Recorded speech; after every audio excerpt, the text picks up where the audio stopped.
Probably not talking about board decks. These are my hardcore guys here at 10 o'clock at night on a Thursday to talk about corporate boards. It's exciting stuff. See if I can keep you awake for the next 30 minutes. I have never done this talk in 30 minutes. This is an hour-long talk, so we're going to speed run this talk too, so that's going to be extra awesome. So we're going to see how that goes. We'll see where we end up in 30 minutes. So, bottom line, purpose of this is to understand how to more effectively communicate your program to the value of your business and speak in the terms of business so that you can earn budget and buy-in by communicating more clearly to boards of directors. We're going to take a look at how to design compelling narratives to do that, how to provide directors with actionable information that can actually drive their decision making. We're going to take a look at their role, some of the things that are their care about, some legal precedents and stuff. We'll take a look at some ways that you can build some metrics and some good-looking slides. We'll enjoy some Schadenfreude and make fun of some other people's slides, and then we'll take a look at what some good slides look like. So the first most important thing is to understand the assignment. So frequently I have people say to me, hey, I'm a CISO and I'm really excited to go talk to the board, and my first question is always why? And that is not just to be snarky, but it's two purposes. So the first one being really why, like watch what you wish for because you just might get it. If you're not speaking to the board, then ask yourself, is that something that I really want to be doing? And if so, why do I want to be doing that? What do I have to tell them? What is the purpose of me talking to them? A lot of the time, this is just a thing that guys want to do because that's the next step in my career. That's what good CISOs do or whatever. That's not necessarily the case. The second is literally why. Like, what is it that we're telling them? What is the story that we want to tell? What is it that we want to convey? So when we're talking to boards, the big things that we're trying to do when we're talking to a board is to educate, to inform, to update them. Most importantly, is to instill confidence because their job is to determine if you are the right person to lead this part of the organization going forward. And so every time you're in front of them, they're judging whether or not you are the right person to be leading this. And so every time you step up there, you are putting yourself in this probably isn't our guy seat, right? So when I ask people, why do you want to do this? That's part of why I'm asking, why do you want to do this? Because every time you walk in there, you're putting yourself in the firing line. You better be ready to instill that confidence in a way that is cool and not cocky. And demonstrate fiduciary duty, which we'll talk about. So when we talk about what is it you're trying to do, you're trying to tell a story. When you're in here, what you need to do is you need to tell a story, and there's an art to storytelling. So the first thing you got to do is make sure you understand your audience, that you're telling the right story to the right audience, and that you're using good, engaging storytelling methods through data storytelling and visual storytelling that we'll talk about here in a little bit. So the first part being understanding your audience, we have to understand the boards and what the board's role is and what it is they're trying to get out of this so that we can message to them appropriately. Because the board has a little bit different role than executive leadership and some of the other people that we might talk to. So there's a set of legal precedents that kind of set the stage for what is important to boards and what boards care about. So back in the 90s, there was this company called Caremark. And the Caremark lawsuit laid out that boards owe a fiduciary duty to shareholders, and that duty is a duty of care that says you have to have the company's best interest at heart. You have to have the shareholders' best interest at heart as part of your fiduciary duty. That's known as Caremark. Later on, a little bit later, Blue Bell Ice Cream had these problems in their plants where they had all these like food safety issues, like repetitive food safety issues, and it ran the stock value into the ground. And the shareholders actually sued the company and said, hey, you were not good stewards of our money, like we're suing you. And they won because there's a duty of loyalty, and they said that things that are operationally like mission critical, you should, as a director, understand, be able to monitor, have your finger on the pulse of. But that was for a company that had like one product line. They made ice cream. So if you make ice cream, you should know the things that are mission critical to making ice cream and should not fail at monitoring that. Well, the Boeing case, so the Boeing planes that were crashing because of the automated thing, right? The case behind that extended that duty to a company that had lots of product lines. And so now where we are is a world where your board owes a fiduciary duty to monitor anything that's considered mission critical. So what is mission critical, and is cyber insurance, is cyber security considered mission critical? And maybe, we'll get to that. Just recently, just like this month,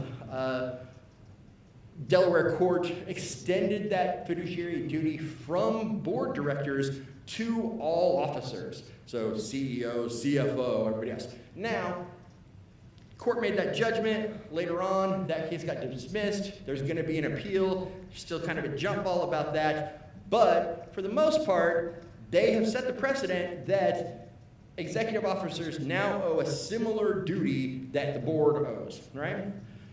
So the question is cyber insurance mission, or cyber security mission critical?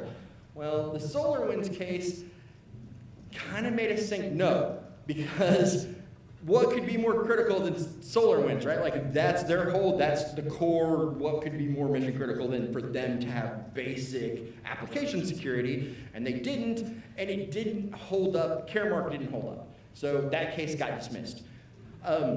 So everybody was like, oh, well that means that cyber security does not fall into mission criticality. Well, there's a couple of things there. The first one was that the court said that didn't apply in a very kind of narrow way, but also because they didn't break the law. Well, the SEC is about to roll out a whole new set of things that will be law that's going to change all of this, and we'll talk about that in a second.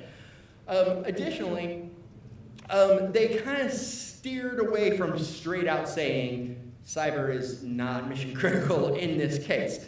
So we're living in this world that's kind of on the cusp right now where we definitely owe a duty. We definitely have to be paying attention to these things, and so we need to be able to demonstrate a duty of loyalty. And the SEC is rolling out these new, so not only are they doing kind of a ton of enforcement and are who responsible for the like giant multi-billion-dollar fine against Facebook, they're also who are rolling out now these new incident response guidance and whatnot. The FTC also has, behind a bunch of cases, kind of laid out guidance. So currently, the way that this works today is we as C-level employees owe oversight and owe a duty to our directors so that they can monitor, and we have to report risks to them. They owe a duty of oversight to demonstrate loyalty to the shareholders. And so that's what we have to demonstrate and what we have to explain when we're talking to boards and what boards care about, right? So in these consent orders where like CVS and Home Depot and Target and InfoTrax and all these folks ended up having these settlements, in the settlements, they started to spell out specific remediation. So it becomes very easy for us to start to see, like, okay, if this is what's going to be in the settlement, then we can start to aim toward that and know what's going to be what. We're going to jump ahead because we're short on time. So what we have to ask is, what provides value to our business? And that's going to be different depending on our business, right? And so oftentimes when I talk to CISOs and I ask them, like, hey, what does your CFO and what do your CEO consider your targets, and what do your financial statements look like, and which financial statements do they read?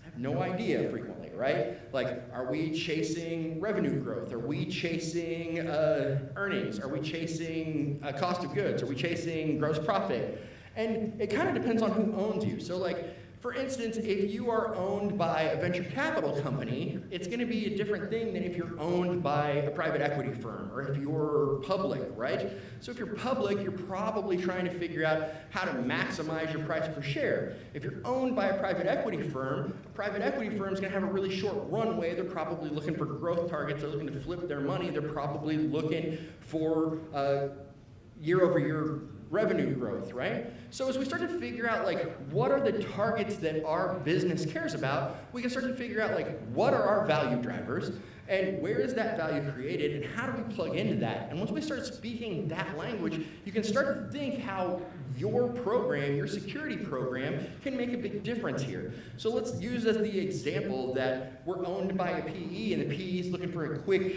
exit, and they're gonna spin us, and they're trying to cut costs and spin out, right? So what they're gonna do is they're going to look to cut all of the kind of general administrative expenses, which you're going to fall into, right? Because you're a cost center as security. So that's going to be everything CapEx. So is it possible for me to move things to OpEx? Or is it possible for me to bake my capital expenditures into growth programs so that I can show growth as part of what I'm building, as opposed to the way that I'm doing it today? And when I'm looking at the targets the way that the business is looking at the targets, then it becomes a lot easier for me to start saying, hey, I'm playing ball on your ball field, right? If what I care about is debt to equity ratio or something like that, right? Well, how am I carrying debt? How am I buying my tools? I can, through the way that I procure the stuff in my cybersecurity program, move those numbers for them. If what they care about is EBITDA, right, and I'm out there just buying tools like it's going out of control, like they're gonna hate me and think I'm an idiot, right? It's very easy for me to ask you, like, hey, what's your target? And then adjust my procurement to meet their targets and look like a hero, right? So we got to figure out how is that value determined and who cares about that value so that we can communicate in the way that they're communicating. And so what our big job is as CISOs is to be a translator, basically. Your job is to translate that security language into business language. You need to take that performance data and turn it into business risk data. So oftentimes what I see folks do is try and walk in and explain their program to the business in the program's terms. But you have to think of yourself as an interpreter. You need to interpret that information and turn it into the language of business. And the core language of business is risk. The way that your board thinks about the business is risk. And we oftentimes use the term risk wrong, and we're going to take a look at some examples where people did exactly that.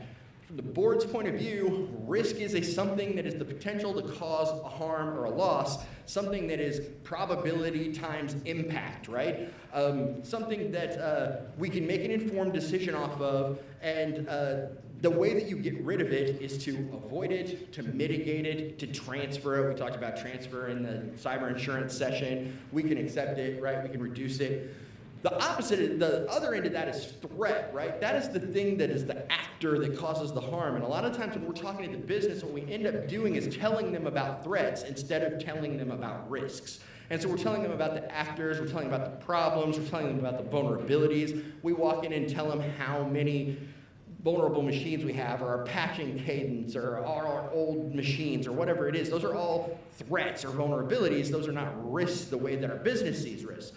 So when your business is thinking about risk, oftentimes when we think about risk, especially IT or cyber risk, we're thinking about the direct cause, the things that happen when the bad thing happens to us and we have to pay for incident response or whatever. But that's not even the risk that the business cares about. If you go talk to a board member, the risks that they're worried about are these risks over here, right? So if I have a breach situation, like, how's that going to impact my reputation? That's going to impact my share price, which is going to change my market value. And that might suck on a Tuesday, but like, if I'm in the middle of M&A activity, it might completely destroy that M&A, or it might undercut my value, or it might undercut my valuation for an acquisition, or it might create a situation where the regulatory body won't allow me to make that acquisition. Any number of crazy things. Or the hotel company that ended up having to pay the GDPR fine for the company they acquired because the company they acquired had the breach pre-acquisition, right? Like, that's the stuff they care about. And opportunity cost, right? So if what they breached and took was intellectual property and it kept me from being able to launch my product on time, or I lost my competitive advantage, or I didn't get to roll out my new feature or whatever,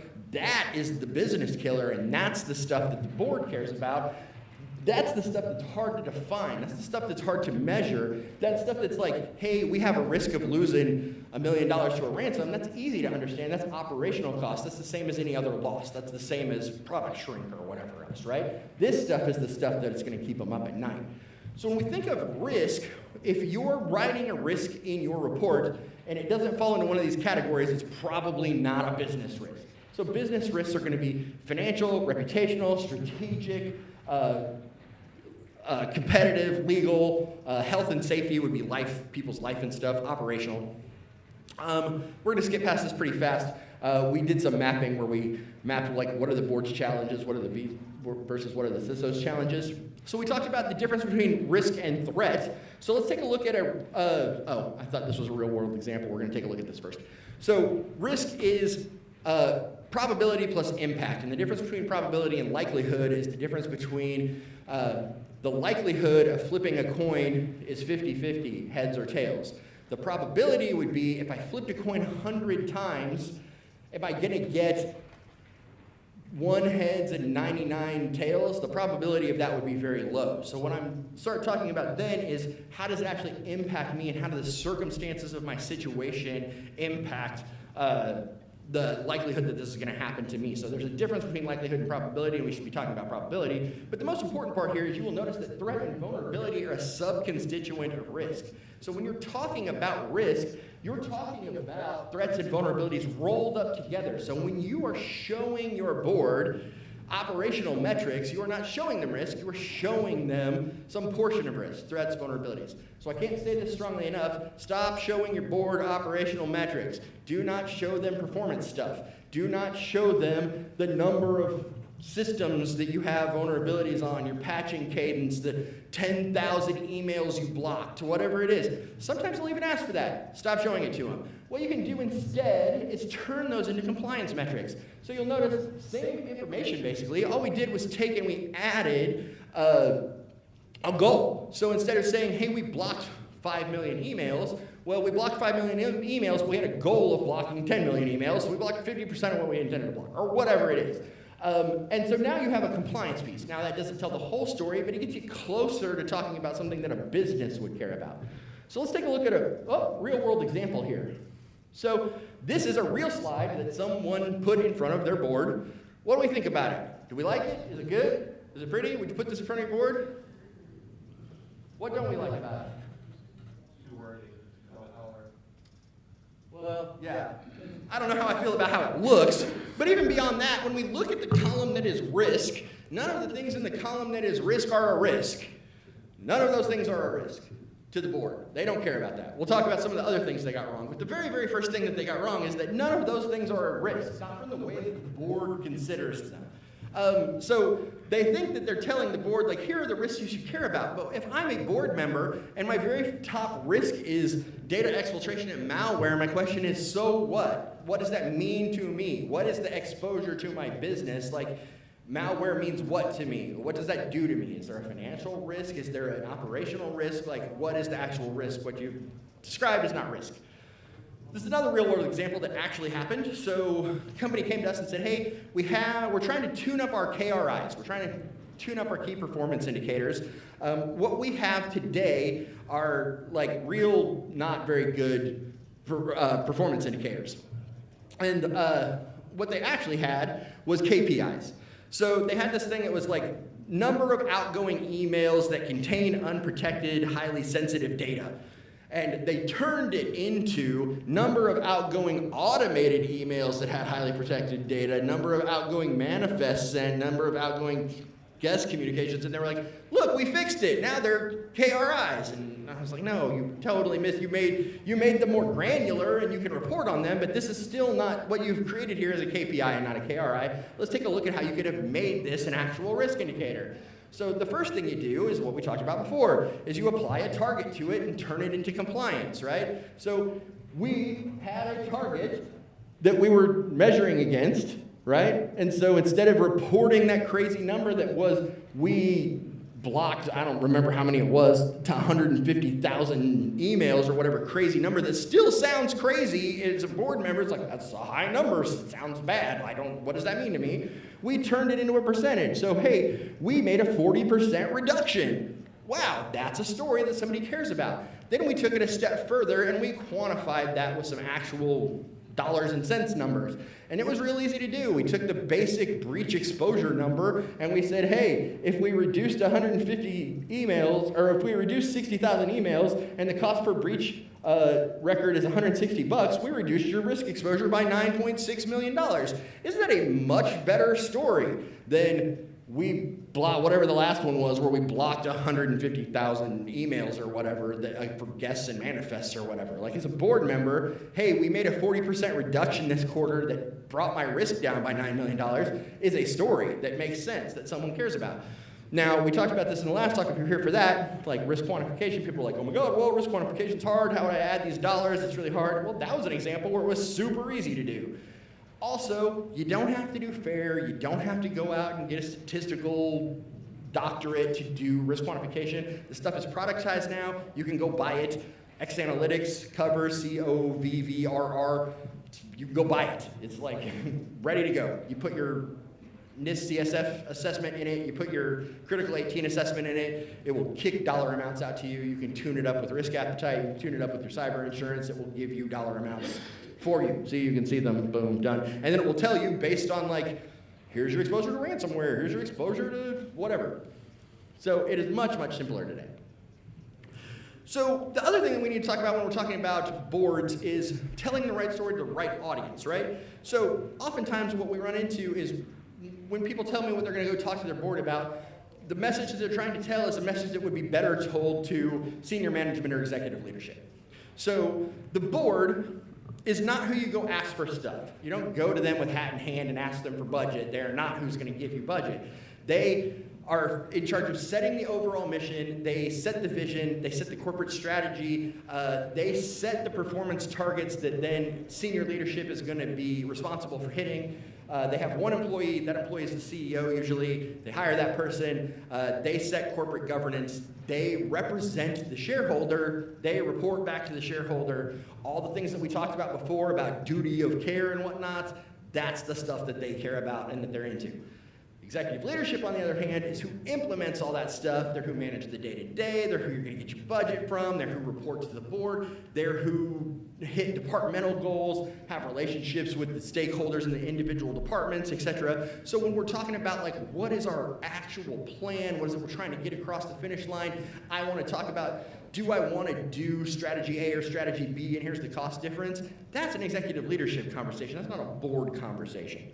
So when we go into message to the board, we talked about what's the goal in the very beginning. The goal is inform, educate, instill confidence, GTFO, right? So same situation here, right? What you're trying to do is you're trying to get buy-in, you're trying to instill confidence. What we're going to go in here and we're going to tell them is, hey, this is how I spent the shareholders' money since the last time I saw you. This is what you got in business terms, right? In the terms that you care about, whether that is one of the metrics we talked about, or risk, or whatever it is. Here's how that meets the expectations that I set the last time I was in here. This is what I'm planning to do with your money for the next go around. Here's what you can expect in return. This is why I made that decision. Thanks and I'm out. Do that in 15 minutes without getting sidetracked. That's your whole goal. That's in, out, that's the story. That's always the story. And the more you can repeat that story, the better off you are. Executive leadership is where you're going to go into senior management and talk about like, hey, I want to do this versus that, and like, what if we do A or B, or can I get this money, or can I get the budget to do this? And those are where you have those conversations, and not in the boardroom. Other things that your board may want to know. They may want to know the threat landscape for your particular industry. So threat briefings, they love that kind of stuff. How do we compare to our peers? This is the thing they ask for that is not actually what they want.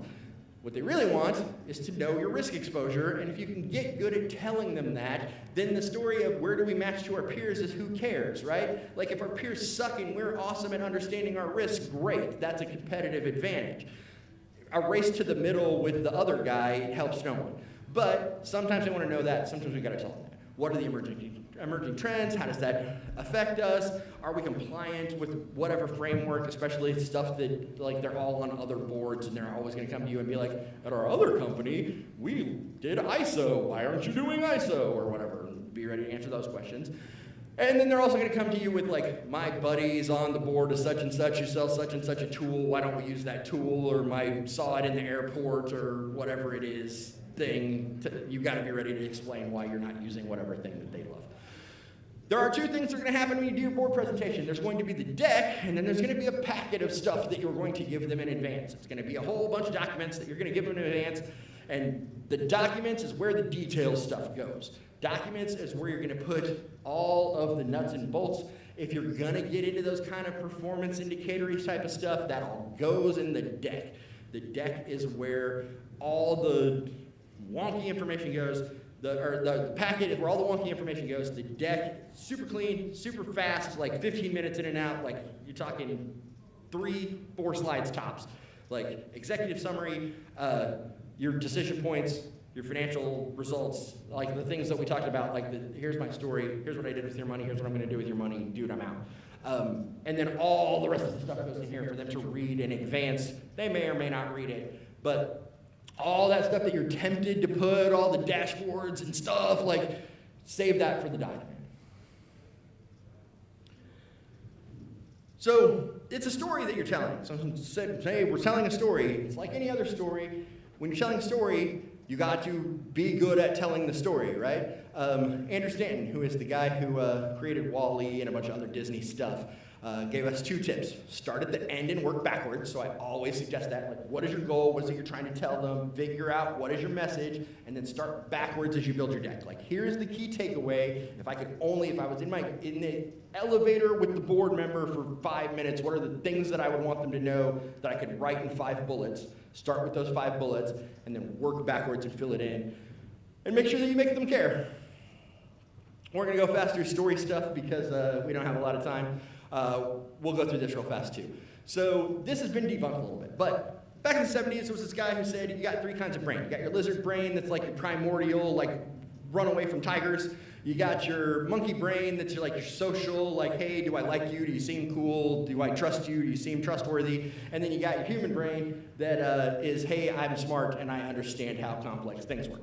Turns out that's not exactly how it works. It's a little more complicated than that. Turns out it's actually way more complicated than that. And the theory of constructed emotion actually says now that, like, it's vastly more complicated than that, and they now call that basic stuff core effect. None of that really matters. What's really important is when you're writing this with your cognitive brain, and you think that you're giving it to someone to receive with their cognitive brain, but you are not. You are writing it with your cognitive brain, and they're receiving it with their lizard brain. And so you have to get past the lizard brain gatekeeper and then the monkey brain gatekeeper. So right out of the gate, they want to ignore you, and they want to also determine whether or not you're an idiot and whether or not you're trustworthy, and you got to get past those gates before you can ever get here. Spend more time on that in the longer version of this. Do a little science learning stuff too. We'll do the short version of this quote.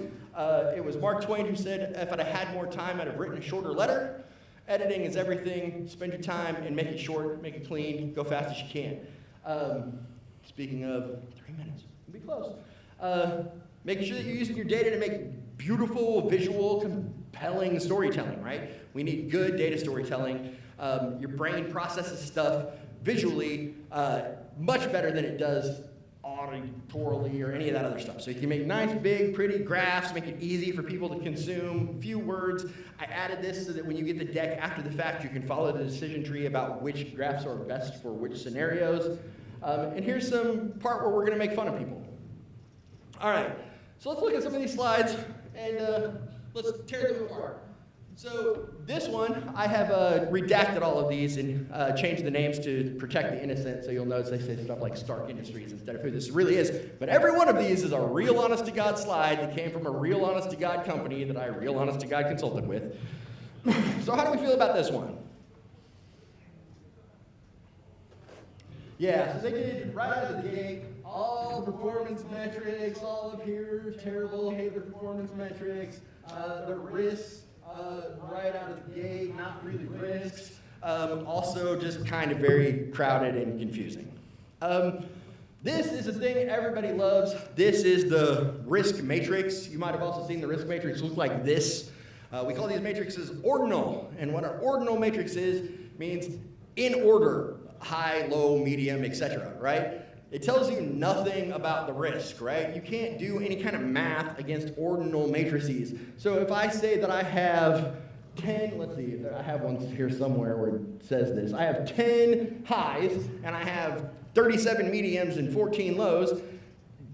what do I do first, right? Do I do 10 mediums? Is 10 medium worth 1 high, or is 1 high worth 3 mediums, or how would I possibly know that? I can't. And when I start looking at stuff, it's all very subjective too. So like, you'll have 2 things that are high that are like wildly on opposite ends of the spectrum, and that's what we'll see in some of these other ones. It's like this one, I loved it, so I was like, how the hell am I even supposed to read this thing? I'm not even sure what this thing's supposed to be telling me.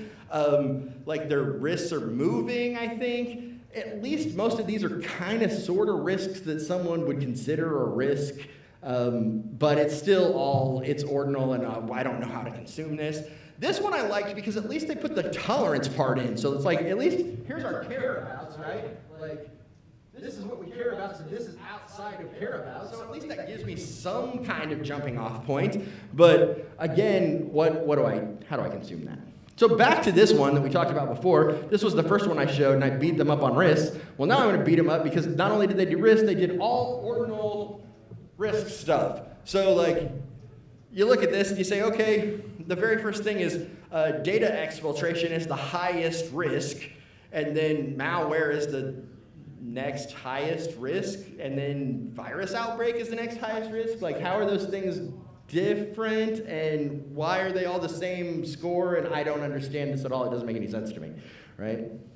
Oh, here's one. This one's extra cool. The very first risk is not a risk, and the very first risk is we don't know our risks. Awesome. And then they have a bunch of management issues that would make me fire you. So let's see here. Users don't perform their security responsibilities. Users don't understand their security responsibilities. The information security program is not aligned with business requirements. IT operations are not performing their information security responsibility. You are fired. Like, dude, get out. RGE, all day. Oh, here's one. So people have a tendency to want to trade a 4 for a 5 and not explain why they're doing that. So incident, or IAM, needs improvement. We have existing controls in place, but we need to standardize the process and implement a new system. Why am I implementing a new system if I already have a thing in place? And why is it my number 3 thing? Like, you better explain to me, like, why am I trading a 4 for a 5? Why am I putting a thing in place? Oh, this one came from a consultant. This one came from an honest-to-goodness consultant who was sharing this with other people about, like, here's an example of a good board slide. Never show this to anyone ever. No board person understands what any of these logos are. This is a nightmare. I don't need to tell you why.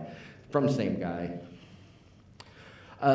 This one kind of makes sense if you spend a lot of time paying attention to it, but oh my God, we're not even, we'll stop making fun of them because we don't have time to make fun of them more because we're over time. What should they look like? So clean, simple, on brand, neat slides, few words, like keep them super clean. Think TED Talk, think like Apple, right? Like minimalist slides. You saw this at the beginning of my deck. It's a thing I like to call bluff, bottom line up front. Tell them what you're going to tell them. Like, instead of doing an agenda, give them what are the bullet points, right? Like, what are the key takeaways? What are the key tearabouts? What is the purpose? What is the outcome? Right on the very first slide. So if you only paid attention to me for 30 seconds, I told you the thing. So that's the point of the agenda, right? Like, whenever you hear public speaking, tell them what you're going to tell them what you told them, right? Well, just pump it all up front. Executive summary right up front, and then that way when they start ignoring you, they still get the point. We're not going to spend a bunch of time on this loss tolerance curve because it's a cool idea, but it's not a great way to explain this. So what this is showing is this risk quantification data, that the pink line is what your inherent risk is, and the purple line is what your tolerance is. And you can see there's a gap here. And the idea here is to illustrate how, when you make your remediation, that you bring it down below the appetite so that you're not exceeding. It's called a loss exceedance curve, which is a cool idea, but like executives and stuff don't consume that very well. You can take that same data and stick it in something like this that tells the story a whole lot better, right? So when you read, if you go out and you read the old How to Measure Everything book, they spend a lot of time on those loss exceedance curves. But you can take the data that the loss sequence curve gave you and stick it into a very highly readable format that executives can understand and tell a story that makes a lot of sense, right? My current risk exposure is $34 million. I have a minimum exposure of 10 and a maximum of 100, so we have a pretty wide range, but we think with 90% certainty that it's going to be about $34 million a year, right? We're 53% implemented on Critical 18 at Tier 2. Our tolerance is $20 million, so we're $14 million over our tolerance. So we need to make some adjustments to fix that. Here's what we're going to make. We project to get it down to our tolerance of $20 million. Within that range, when we get to 75% compliance, we have 14 initiatives in flight to do that are going to cost us $4 million. So we're going to buy down our risk by $10 million for $4 million. That is a $14 million decrease for $4 million. What a great return on investment. You can do the same kind of thing for individual types of attacks or individual types of products. This came from a company called Axio, who does the same kind of thing. Same thing for individualized, like I want to compare stuff. So this isn't one I would show to a board. This is one I would show to an executive committee or whatever. But like, my choices are, I could take on data security or I could take on an IAM project. Which one makes more sense, right? Same metrics. Here was my exposure. Here's what I expect my reduction to be. Here are my costs, right? Here's what my tool costs break out to. Here's how much it's going to buy down my risk in different categories. Consequently, here's what my return ratio is, and here's what my dollar reduction, like every dollar I spend, buys down my risk by this amount. So then it becomes real easy. Which one of these should I do first?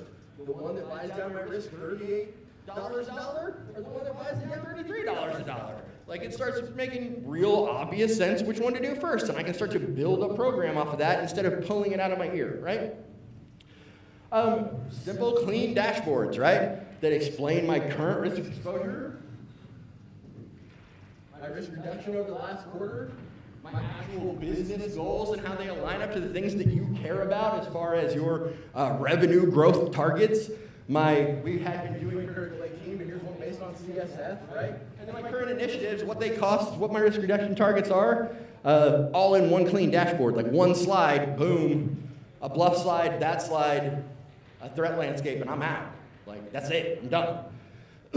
Balanced scorecard is one. If you ever do your MBA, they love their old balanced scorecard. Falls into 4 categories: financial perspective, customer perspective, growth, and operational. And so you can take your ideas and stick them into the balanced scorecard and do the same thing, right? Like, so we lined up what we were doing against balanced scorecard. This is great for those companies that love their MBA balanced scorecard stuff. You're now speaking the language of business, and all you did was take your program and jam it into their language, right? And now all of a sudden, like, you're a hero because you're demonstrating how security is moving the customer experience and moving the financial perspective. Here's the executive version of that dashboard. You'll notice we made some tweaks here when we went to the executive version. This is where we might give you some different remediation options, where we might start to show you like benchmarking against our peers or against frameworks that we're trying to hit or whatever.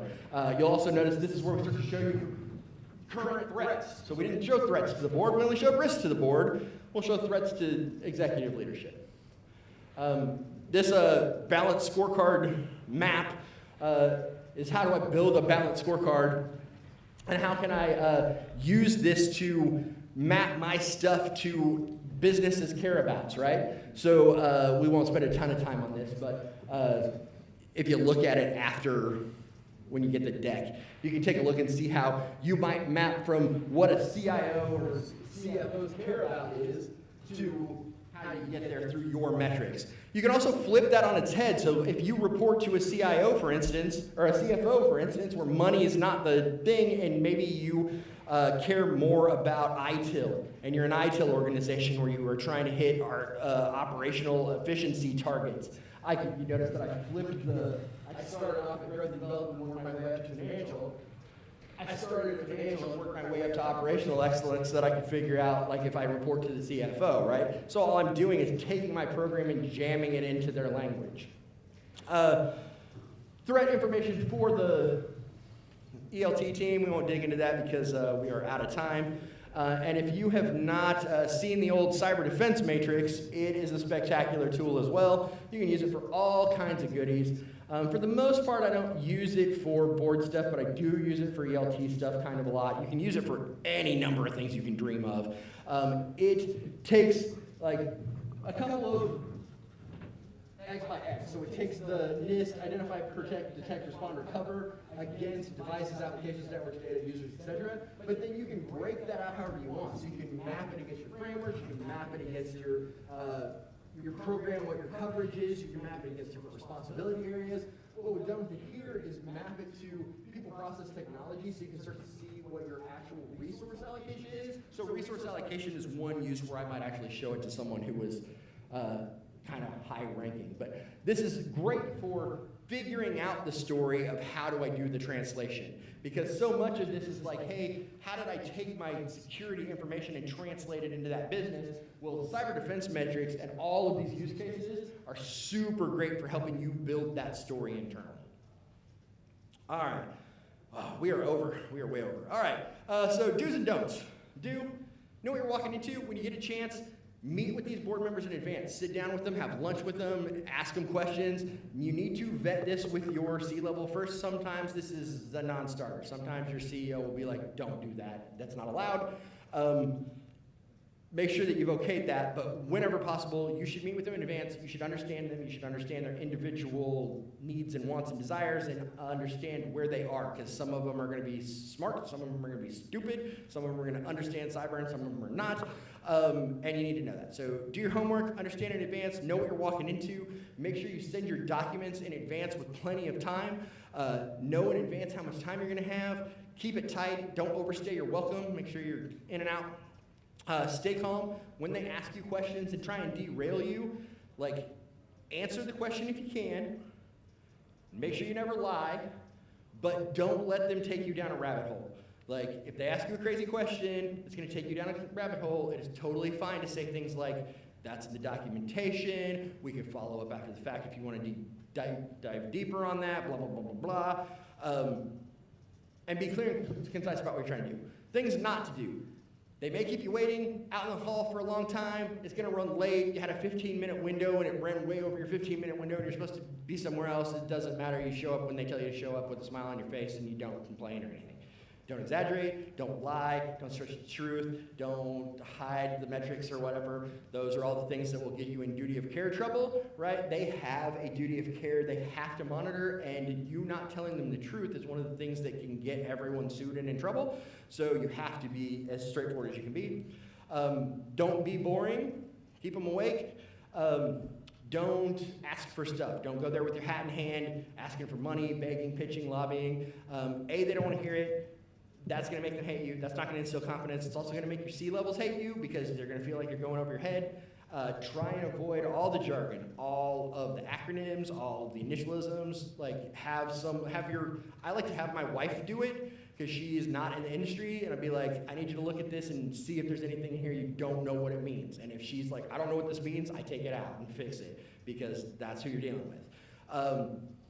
Make sure you're being careful with your biases and stuff. Like, not everybody has the same political bents and the same humor and the same all of that, so keep all of that out. It's real easy to end up down that rabbit hole and find yourself out on your can.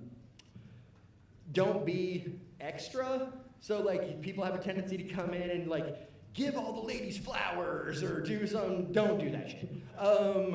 And don't overstay your welcome. Get in, get out. They don't want you there, get out. Questions, concerns, we're way over time. You want to go drink, you want to go play in the arcade, you want to go do anything but this, let's do that.